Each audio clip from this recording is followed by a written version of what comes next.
اليوم التاني من تحدي ال90 يوم. بس قبل ما ابدا الفيديو حابه اقول لكم على تip كده بعملها، ان انا بجهز دايما المكان اللي هقعد اذاكر او اشتغل فيه بالليل، واكتب التودو ليست واظبط الدنيا كلها، بحيث لما اصحى الصبح الاقي كل حاجه جاهزه واقعد اذاكر على طول، ما اضيعش وقت.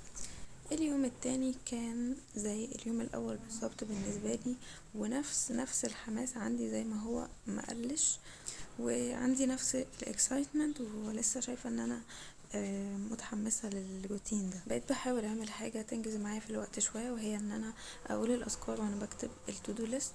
اليوم ده ما كنتش كتبتها من اليوم اللي قبليه، بس في العادي بكتبها وانا بعمل الاذكار، او يا اما بكتبها بالليل.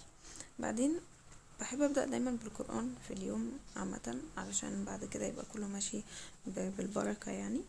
وبعدين بذاكر بس التمرينات بقى كانت يعني اهدى من اليوم اللي قبليه خالص. ما كنتش متحمسه قوي ان انا اعمل تمرينات، لان طبعا لما بنوقف تمرينات لفتره وبعدين نرجع نبدا تاني، فالجسم بيبقى تعبان جدا من بعد اول يوم.